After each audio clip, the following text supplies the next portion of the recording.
Hey, what's up, guys? This is Bro Rizvi coming to you from Kapangan, Thailand. I'm here with Kyle, and we're going to talk a little bit about his journey as an entrepreneur in the crypto space and his journey as a nomad. So I'm going to turn it over to you real quick, Kyle. Just tell us a little bit about yourself, what you do, where you're from. Sure. I'm Kyle. Chasse. This is Rupert. Say hi, Rupert. What's up, guys? Buy Bitcoin. Yeah. Go out to buy lots of Bitcoin and buy lots of Ethereums To the moon. to the moon and all that good stuff. Yeah, Yeah, he's a dog. I'm a dog, so I can give investment advice. absolutely. Totally fine. Just listen to us. Thank you. Bye bye. Yeah, and so yeah, I basically I love traveling. I've loved traveling all my life. And I just love to see the different culture, and then I think was the best growing experience of my life, being able to grow as a human and individual, and understand my strengths and weaknesses, and understand different perspectives on life from different people, and then being able to take all that in, and then kind of decide for myself what I think is right and wrong, good and bad, and develop my own moral compass and these kinds of things, and so yeah, and then when I first came here to Copenhagen, like in 2004, the idea of digital nomad was just very beginning. Like it didn't have a cell phone. We still had internet cafes everywhere, and so this idea of digital nomad has really exploded. And I think now that we're facing these Corona times, whatever, doesn't matter what people's opinions are about that, what it has done, regardless of how serious it is or not, it has really shifted the workplace environment, Absolutely. like Twitter and things like that now just said that they don't need their employees to ever come back to a physical location. Right, which is crazy, yeah. So if you were a Twitter employee before and you had to go to the office every day, now the world is your oyster. You could come anywhere. You could come here and work for, and Jack Dorsey doesn't care. Doesn't care at all, yeah. Yeah. It's amazing. So yeah, I mean, I think that anyone watching this and really should focus on building an internet-based business. I mean, having the freedom to be able to travel anywhere and work online when you feel like it. It's really cool feeling. Absolutely. And it totally changes the way that careers feel. And yeah, you have to be willing to. But you don't even have to start your own business. You could work for somebody else that's doing something that allows remote work. Yeah. Absolutely, it's not necessarily. I feel like it's a true definition of freedom, right? We talk a lot about freedom, especially in the States, but I think like owning your own time, being able to work when you want to work, and being able to live where you want to live is really, to me, the true definition of freedom, and not being beholden to a system, really. So, Yeah. Which is interesting to say, because like I think we've talked a little bit about systems that exist, and how we're trying to like change that, and how things are evolving, and so just talk maybe a little bit about your like entrepreneurial journey. And you've been on the island since 2004, you said, yeah? Well, the first time I came was First time, 2004. okay, cool, Yeah. cool. Now, and I've been coming back, in bits and pieces ever since then. But I've been here now for almost 3 years on Copenhagen, like as home base. Nice. When it's not COVID, I'm usually often like once a month, usually somewhere in the world, speaking at a conference or something like that. And that's pretty much the extent of my travel. Okay. Even when I go back and visit family, I usually try to plan it during a time where there's like a conference in Los Angeles or something, and so it's usually I travel, and that's really nice, to be able to go to new places, and even though you're there for work, you have, and a lot of times I'm busy from the second I land till the second I leave, but usually I try to leave a day or two after, for meetings, and sometimes it's filled up, but when it doesn't, I go usually sightsee or Nice. explore a little bit, but yeah, I've been here for about 3 years, and trying to build a community here, for like-minded individuals and things like that. Absolutely, absolutely. We talked a little bit about your vision for entrepreneurs and being able to operate from all over the world and still have that sense of community, which I think is really important as a digital nomad. Solo travel is cool, but after a while, you do definitely want a community that you connect with people that are like-minded and kind of into the same things that you are, because it's really rare to find, I feel like, back home people that are on the same kind of, so to say, wavelength, but like people that believe in this type of lifestyle and stuff. So when you're traveling, it's really cool to be able to connect. And we can talk about the aspirations that you have absolutely at some point. But I wanted to ask you, what's your biggest mission in life? Like, what do you see as being your biggest mission? Yeah, I'll answer that, but I just want to add to one thing you just said. Like, what's been really interesting, and from a bit of validation for myself, but also the fact that we all got stuck here. And, I mean, I planned on being.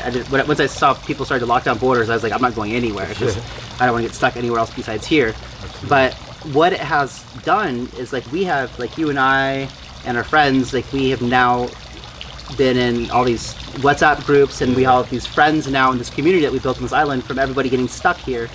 And normally when you're just digital nomading, people plan to go to places for a week or whatever, and they're in and out, and they don't really have time to build that relationship. Totally. And so I think it's been interesting, at least our experience on this island, of really building community here, and people have that maybe would just plan on coming here for a few days or a week, really got to understand the island and fell in love with it, so that was interesting. And Absolutely. so my biggest was ambition in life. Mission. What's Mission. your mission. in life? Yeah. So I'm a big, like, enthusiast and believer in systems innovation. Like you were talking about systems, and I always look to innovate systems. Yeah. Even just one example, like we have this, you and I are in this YouTube meetup group. Yeah. And I posted a video on YouTube yesterday and asked for feedback, and people didn't give it. My bad. It's a crazy weekend, yeah. but it's because I think that the expectation wasn't set there, right? And so I was talking to Jessica last night and saying, like, hey, I think what we need to do now is, like, there was no expectation set that people would give back feedback, so it's not like we can get upset for that. True. But and also I don't want to be the one that says everyone in this group has to do it. Yeah. But I think that we should bring it up at the next meeting, and if not everybody wants to do that, then that's okay. Then we just start like another group that says, like, serious, people, like social accountability kind of group, where we all, if you're in that group, you post your stuff however often you say you're going to do it, and then ask for feedback, and people should give feedback to everybody in there, so we really grow. And this is just one, like, when I always look for systems to innovate, I always look at, like, how do we do this better. Right. So my biggest mission in life is to really help decentralization as a system, but mostly through blockchain, become adopted on a global level. And I'm talking about really adopted from governance to applications to everything that can benefit from the efficiencies of blockchain and transparency and accountability. So my mission is to help the global adoption of that. And I think through doing that, the result becomes a better world, a world where there's more accountability, transparency, trust. Blockchain, decentralized public blockchains have token economics, which eliminate or severely limit the ability for people to be bad actors in ecosystems. You have game theory and stuff like that, and so I think it's just, my opinion is that 90% of the evil in the world is from greed. It's from monetary gain. And sure, some people in the world are just sick and they want to hurt people, but most crime is related to finance in one way or another, and when you create different systems that don't allow that to happen, or make it much more difficult, you eliminate a lot of that evil in the world.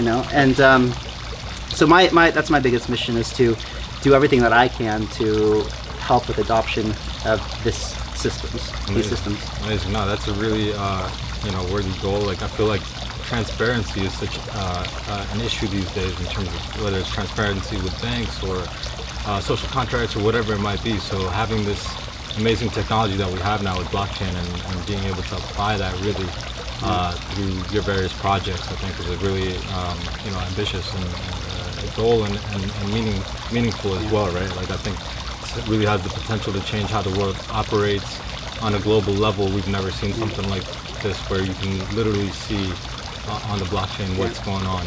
It's crazy. I mean, it's crazy. In America, they want everyone to pay taxes, but when they decide to do a big stimulus and bailout, and they give away $500 billion and have no transparency on that. Yeah. Like, why would I participate in a system where you want me to pay into and I don't know where that money is going? Exactly. It's crazy to me. Like, that's absolute insanity. Like, it's probably going to a lot of the people's friends, that are like probably going to bail out Trump Towers and Coca-Cola and these Yeah, kinds. I mean, there was so much news about all these giant corporations that got funds that were meant to be going to struggling businesses, and a lot of them didn't even want to give it back, which just goes to show you how much kind of corruption there is under the system that exists right now. So Yeah. it's wild. I mean, even like Harvard has an endowment and still receive funds. Yeah.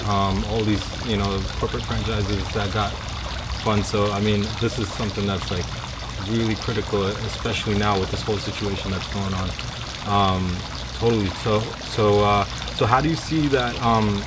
How did you? I kind of want to start from the beginning. What was your first experience as an entrepreneur? Like, what got you started down this path of even pursuing this? Were you always thinking differently than everyone else? Yeah, As a I've been an entrepreneur at heart for a long time. My parents both owned their own businesses, and I think that was like they really let me figure out my own path. They never said you should go do this or consider that, but I think observing them, even though they both worked like crazy, the alternative of being an employee, and also it was just never I mean, it's funny, like in the summer after we graduated high school, all my friends, I'd be at their house, we'd ever hanging out, and they would eagerly check their mailbox. And then they would run in with some letter from some university, and they would either be excited or disappointed. And I'm like, what the fuck? Like, what is this? They're like, oh, this is the letter from so and so school. I'm like, when did you make these applications? Like, when did you apply? I didn't even think to apply to a university or a college. It just wasn't on my radar. Like, after high school, all I wanted to do was go travel through Europe backpacking. Amazing. So you really had no parental pressure, to apply to colleges, take SATs, nothing like that? No, my parents never asked me if I was applying for college ever. Wow. Yeah, That's I mean, incredible. And my dad didn't go. He has his own construction business. My mom's a chiropractor, so she went. If you're a doctor or something, you kind of have to. Yeah. I mean, maybe in the future, you won't have to, but now you do. Yeah. When I was really young, like a young kid, my mom would ask me what I want, and I think as a kid I wanted I wanted to be a surgeon or something like that. But then when I was almost done with high school, and I felt you have to figure you have to do 12 more, all again. All again, yeah. Insane. Right? That's literally a big majority of your life already. And if I would have done that right now, I would just be interning somewhere with a fancy title after my name, broke in debt. Yeah, with a ton of medical school debt. Yeah, and instead of 6 years ago I retired basically, and so it's a much better path to there's so many, especially right now we have an ability with just really cool changes in the world, big ones, and if people can see those trends and get ahead of them, there's always new opportunities popping up. Absolutely. To kind of get ahead of things. So it's I mean, to me, the old world was very broken, and hopefully we can fix it. Yeah. I mean, like you said, this is a really unique time in history where we all have access to the internet. We can create our own products or services and literally reach anyone across the globe. So it's definitely a unique time to be able to break free from that system.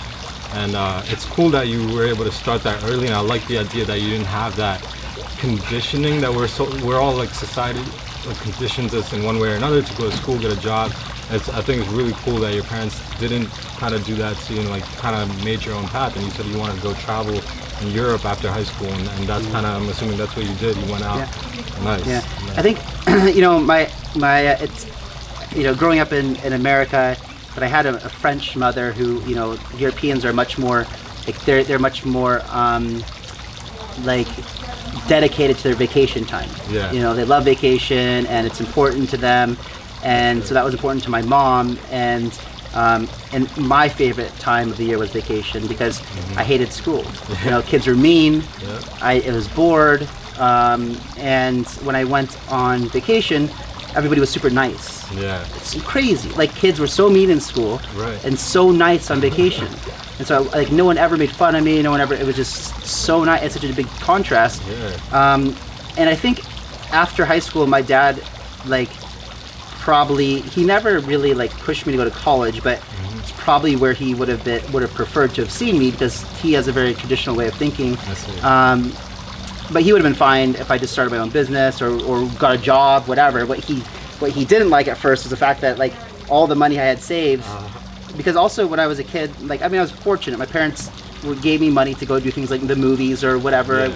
Like I didn't have to spend my own money, but Right. I also was able to earn an allowance by doing chores at home, and if I was wanting to get extra work for neighbors or something, that was also money I got to save. So ever since I was young, like 12 years old or something, Yeah. I started saving up money, and then after high school, I decided to spend all of that on traveling to Europe. You know, and my dad thought that was crazy. He's like, I don't know why you would do that. You're gonna go blow all your money on some party or whatever, and like no, it's not like that. You know, this is like. And then I went the first time, and I loved it so much. I came back and I got a sales job, selling cell phones or gym memberships or something, and then 3 or 4 months later went to Europe for another like an even longer backpacking trip. Wow. You know, and then I came back, got another sales job, tried going to college, junior college. You know, it just wasn't for me. Like it was. I went to Santa Barbara City College, beautiful campus. I really enjoyed going to school, sitting in class. I actually listened to what they were saying. But when I had class 2 times a week, and after school's over, I just went to the job, made money for my next trip, Yeah. and I never even checked my grades because I never really studied for tests, or sometimes I didn't show up for tests. I just didn't care.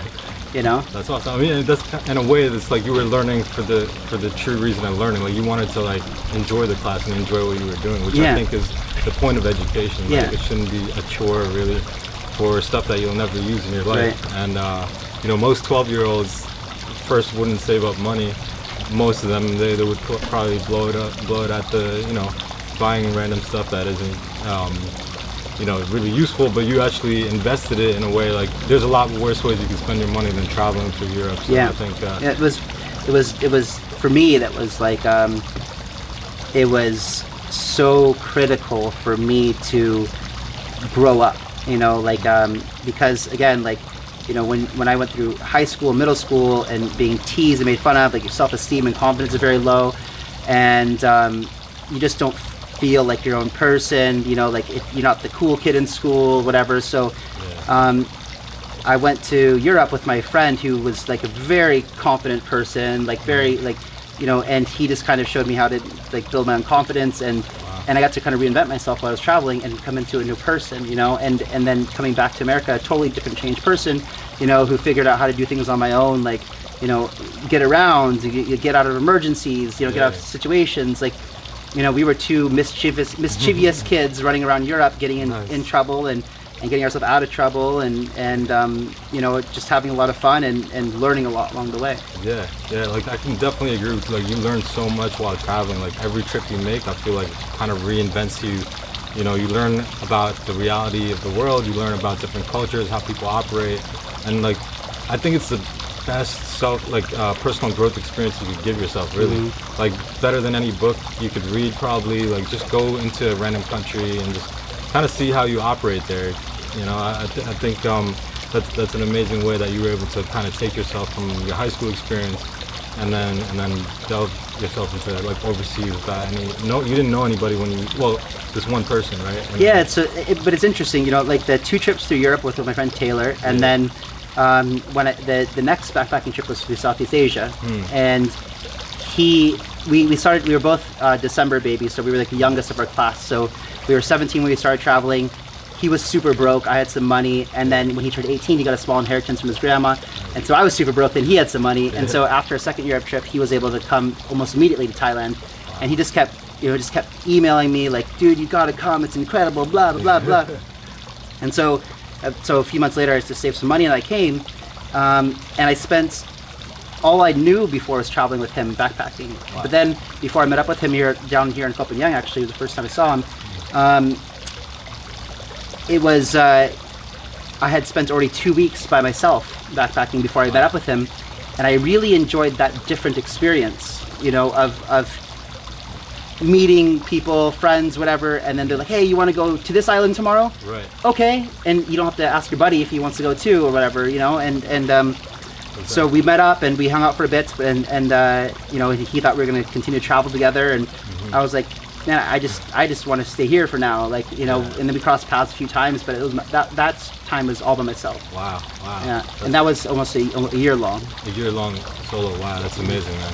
I've done both, and just totally different experiences for sure. And I think you have a little bit more freedom when you're on your own. You get to kind of explore what you want to, where you want to see, what you want to see, where you want to go. So it's totally an interesting experience, for sure. And I can kind of relate to that. Would you say like your high school experience kind of motivated you to become an entrepreneur as well? Because, you know, getting teased and stuff, and like I know that happened to me as well. And I'm like, you know, this is like you don't fit in really in high school, and then you go out into the world. You're like, all right, I'm gonna kind of make something of myself. And so for me, it was a little bit of motivation to kind of be like, okay, I'm gonna go do something in the world. Yeah. So I don't think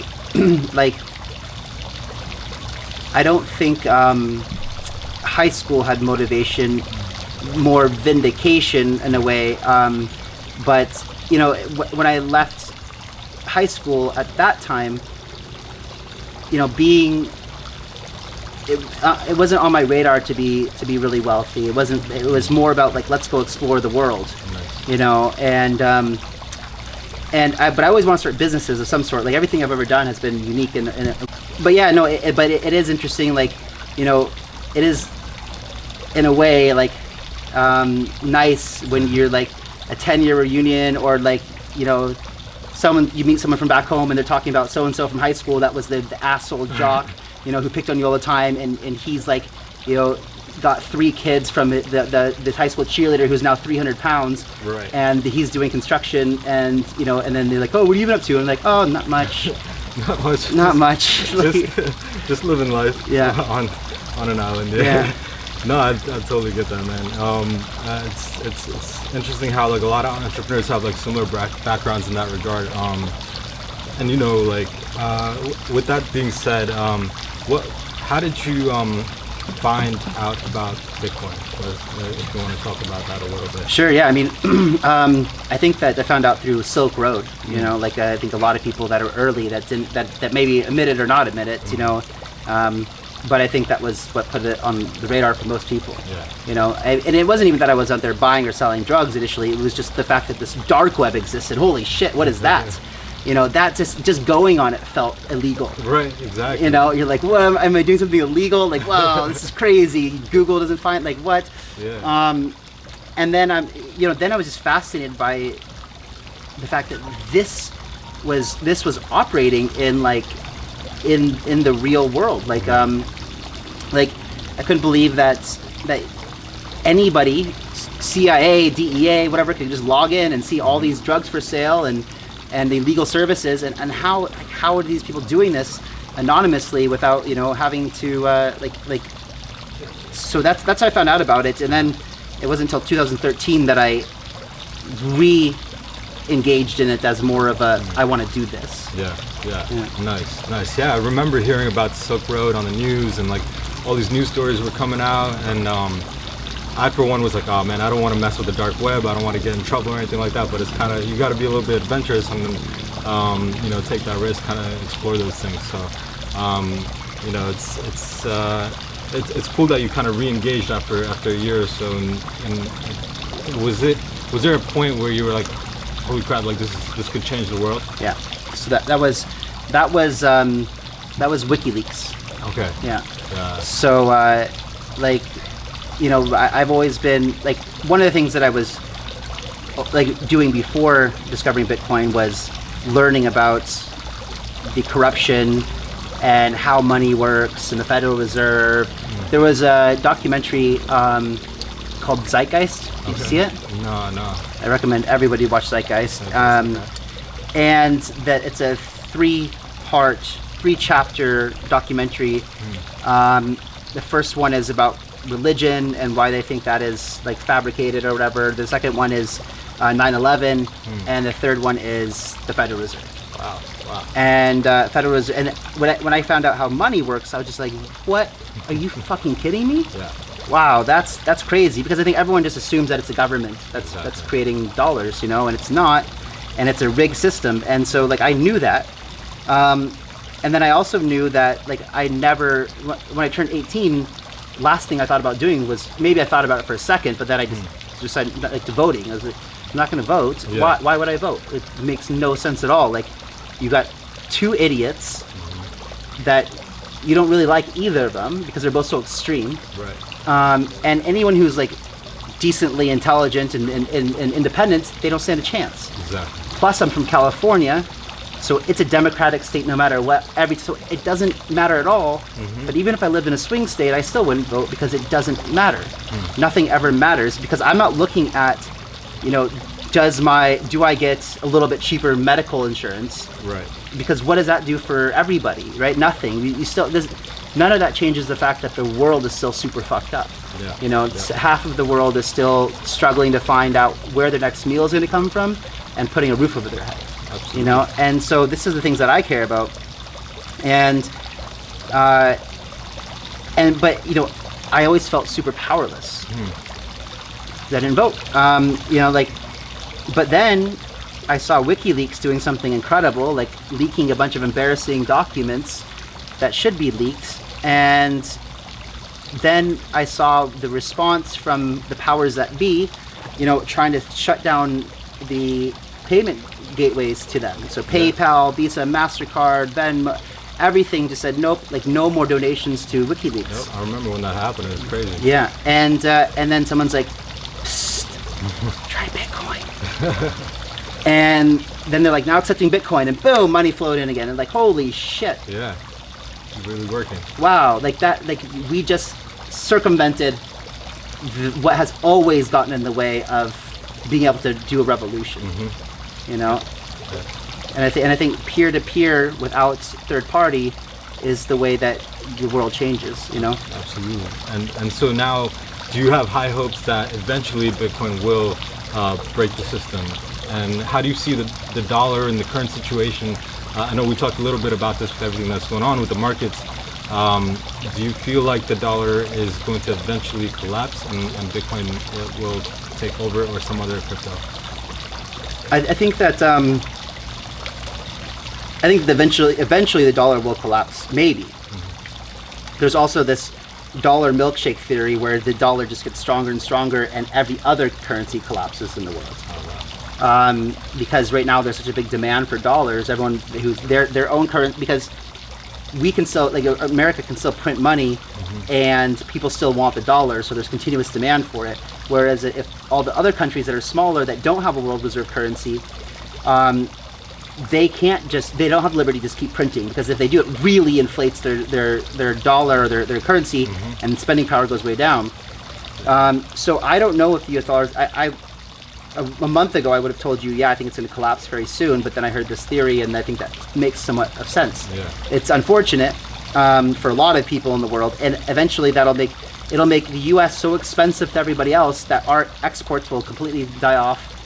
Traveling to the United States will completely die. Can you imagine being, you know, having the euro 50 cents to the dollar, and then trying to go to California for a vacation? Yeah, you know, that'd be crazy. Yeah, or Thai baht going to, you know, 100 baht per dollar, and having them ever imagine going to America. That's a crazy dream now, you know. So that would eventually also hurt the United States.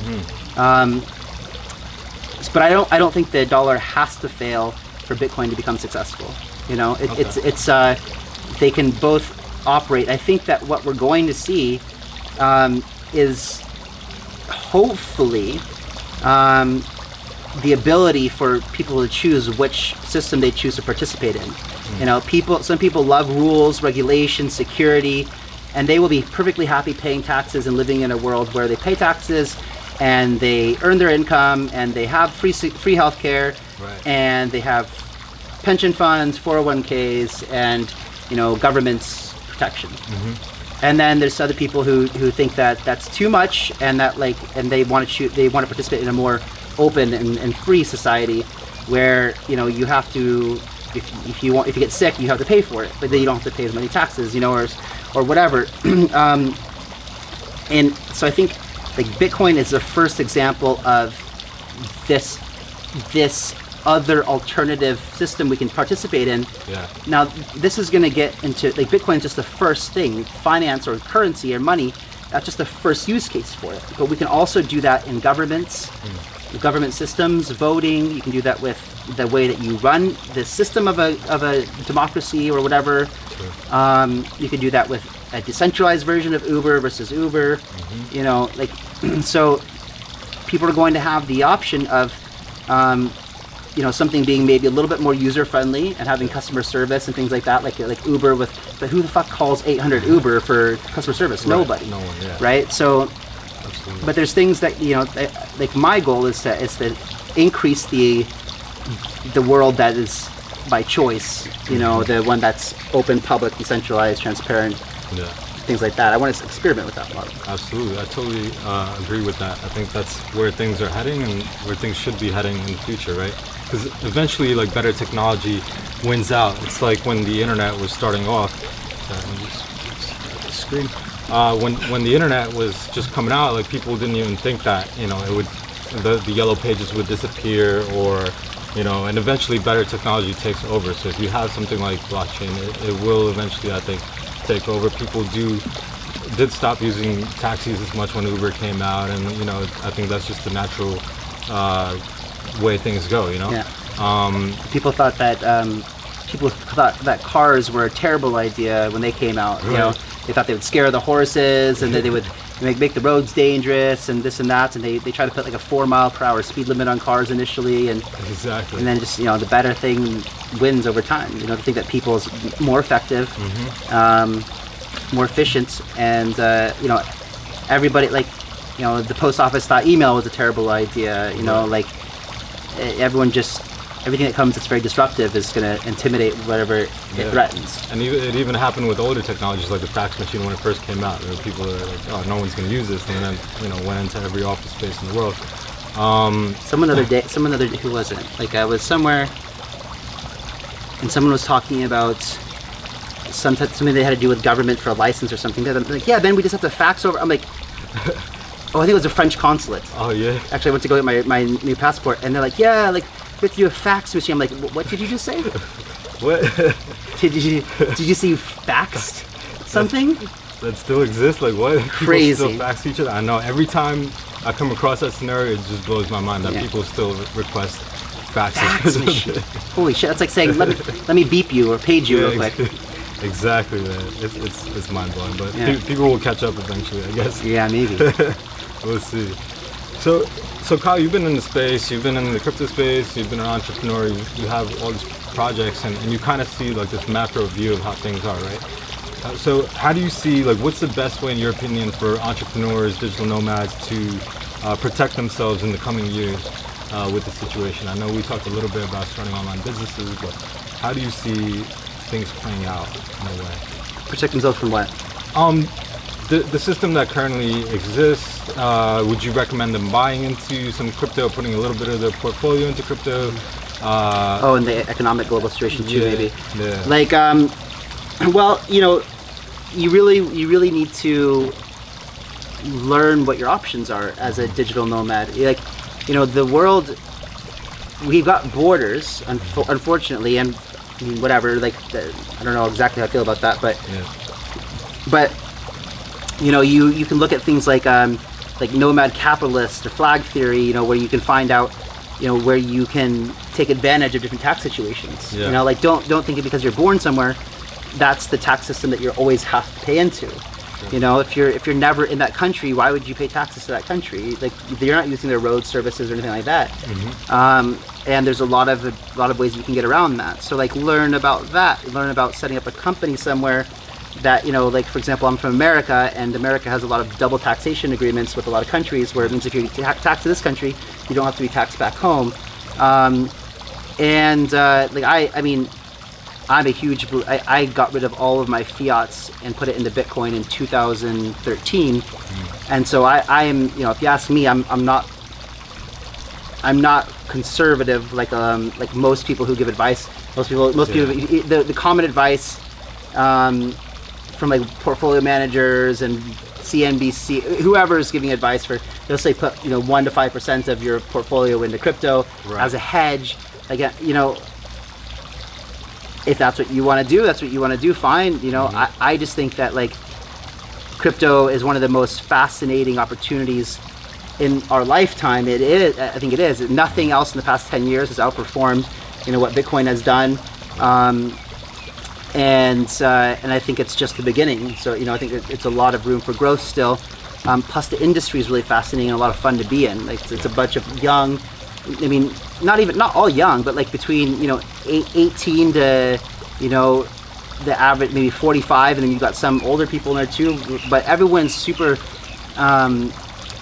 optimistic about the world, and everyone's trying to like disrupt something really cool. And that was certainly the case before the 2017 hype, when a lot of people got in it for the wrong reasons. But it's a fun industry to be in, and I tell people a lot too. Like you don't have to necessarily be super interested in just the tech.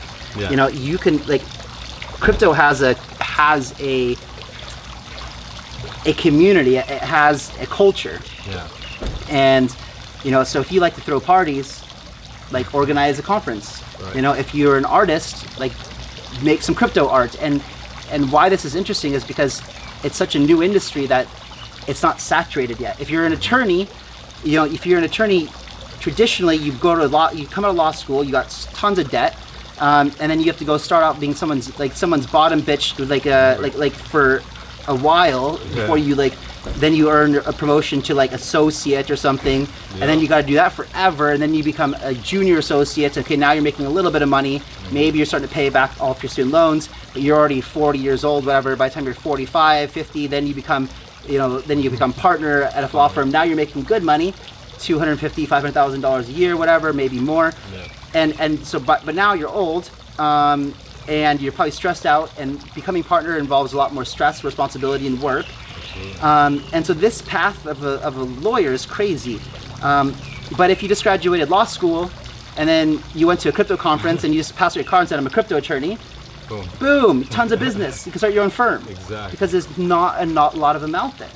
And so I really encourage people to get involved with this industry because it's really cool, it's really fun, it's for the right reasons, and there's a lot of opportunity in different ways to get into it. And as far as I'm not interested in traditional stocks. I think that's a dying industry, and I don't know. That's I guess my best advice for. No, by the way, I agree with everything Kyle is saying, even though this is not financial advice, but totally still agree. Like it's still early, and I would bet my own on crypto versus traditional markets. Absolutely. As well as like you mentioned, that's a great idea in terms of other career paths. Even if you're not into crypto, if you can position yourself into crypto in whatever way possible, it's a really good way to get involved with the community. And like Kyle said, the events are fun. I've been to quite a few crypto conferences, and they're always a good time. And they're always in amazing locations like Ibiza or in the Philippines, and like it's an amazing opportunity to travel as well as get business done. So highly recommend that.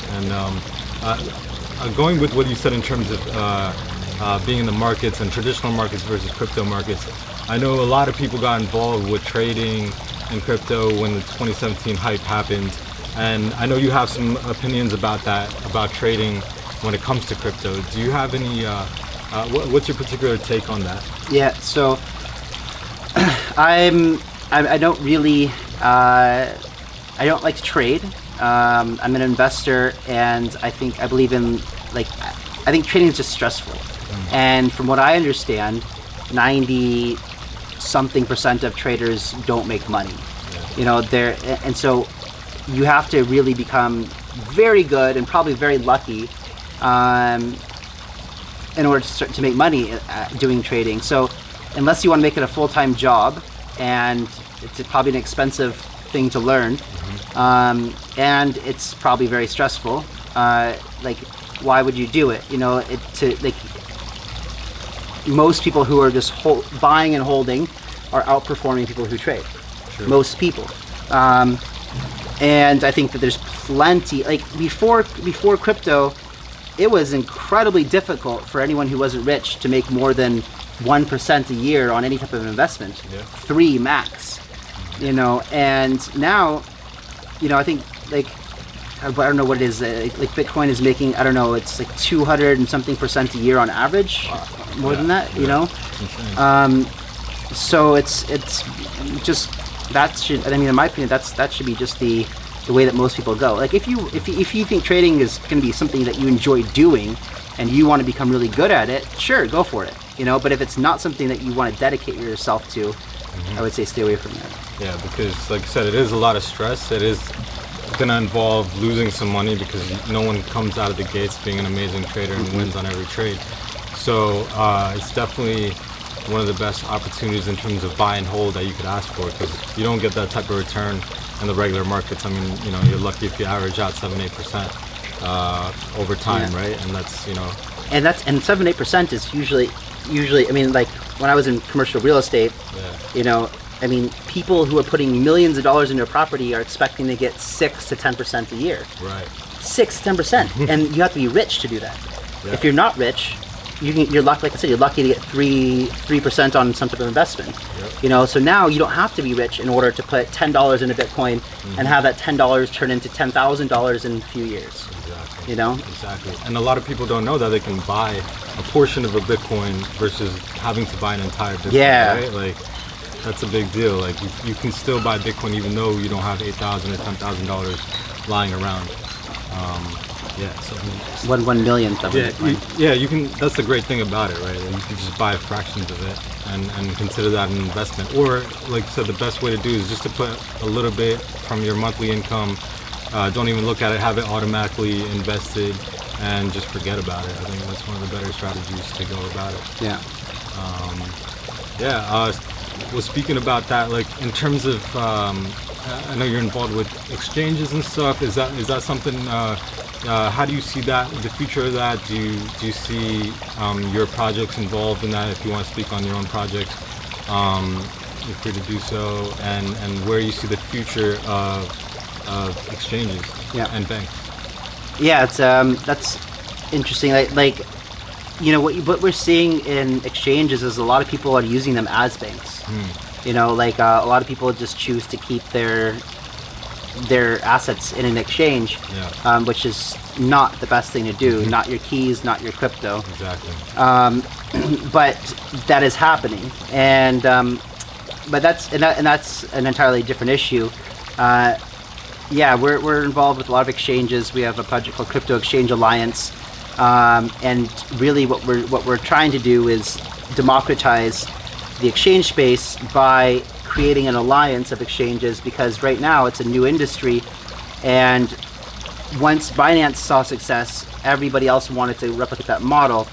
The problem is that after that happened, it got super saturated, and there wasn't enough demand, and so each exchange is battling to try to acquire customers, but they have this issue of liquidity, and that just means that there's basically not enough traders on the platform for when everyone places an order, there's a match to buy or sell that order.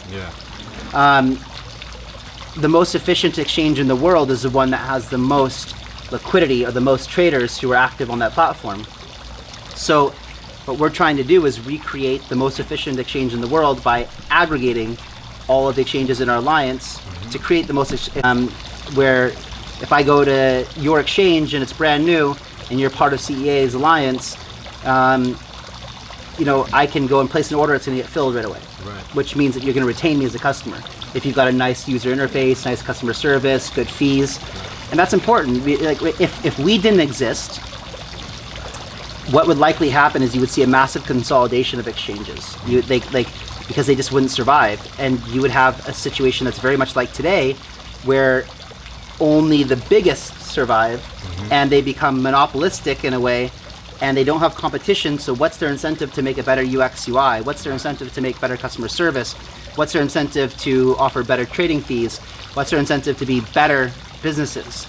You know, and right now we see a result of this type of business in these really inefficient companies who didn't save for a rainy day, who are greedy, who aren't innovating. That's when they just get in trouble now, we're just bailing them out, and it shouldn't happen like that, right? So you should have a free market where everyone's allowed to compete, and there's always competition. It's healthy, so it makes things better for the people. Exactly.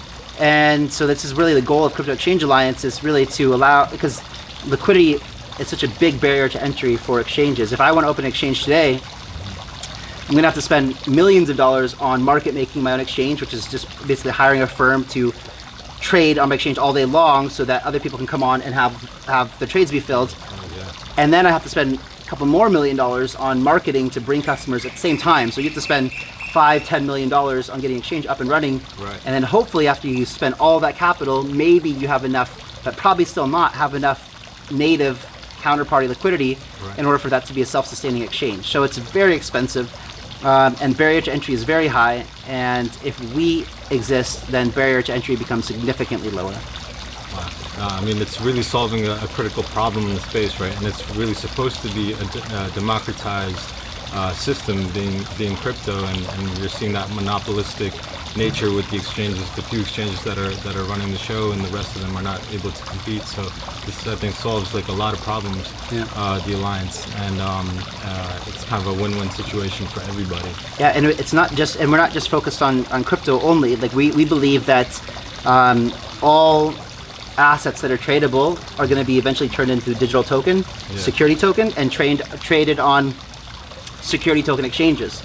And they exist right now, right? So people can, if you want to raise money through a token, but it's this digitized equity, that's security. And so you can raise money through a security token, and that's better for the investors because it democratizes the investment opportunity, that equity is easily tradable to other people as long as there's enough liquidity. True. But there's not enough liquidity, especially on security exchanges, but we are building technology to facilitate that, where we can also connect security exchanges and vastly improve the liquidity in that space too. So that speeds up the adoption of securities, or the digital securities, which ultimately increases the turnover from gold to digital gold, and stocks to digital stocks, and commodities to digital commodities, and things like that. Wow. That's pretty amazing, and I'm definitely excited to see the project, get into place and see it grow and become a thing and kind of change the space, because I think it definitely has a ton of potential to do that for sure. Yeah. So super excited for it. Is there anything else you would want to say to our listeners today, to the people watching? And is there any particular what's like one piece of advice you might give to a digital nomad that's maybe just starting out? Anything else you want to say in a piece of advice to someone starting out? Yeah, man. I mean, like one quote that always stuck with me a lot was something from my friend Scott from a long time ago. He said, if you want to be rich in life experiences. Once you start traveling, you'll become an instant millionaire. Nice. I like that. That is so true, man. Yeah. There's not a lot more riches than traveling and just being able to experience all this. So don't focus on being happy. Focus on like buying a new flashy watch, loaded with diamonds, or some very expensive brand name clothing or something. That's not going to make you happy. Maybe for some people, but like why? Like go travel, go have a really good, throw a huge party with all your friends, a big dinner, like whatever. Go, like that kind of stuff will continue to feed happiness and give you experiences and make you just happier in general. This is, I think, what's important. For a lot of people, it's not. Yeah, I mean, if you're successful, like please, like treat yourself to something that you've been, that's been on your vision board by all means. But just, but do that. Do that as a reward for yourself. But don't go out and just flaunt things. I mean, it's just ridiculous. Like. If anything, like for me, it's about giving. That giving back makes me more happy. Being able to create jobs for people makes me more happy. Being able to, build really cool technology that makes the world better, that makes me happy. I mean, and I think that, what you see too with a lot of super successful people is they amass a ton of wealth, and then they find themselves that they don't feel very fulfilled in life. And so what you see is a lot of these really billionaires and huge, really wealthy people. They find themselves toward the end of life just feeling unfulfilled, and they just end up ultimately giving away a lot of their money to charities and things like that. And so I think, so I think it's just something to something that I learned along the way for myself anyway. Yeah, no, I totally agree with that. And you know, the buying the nice watches and the cars and stuff, it's really a fleeting moment of happiness.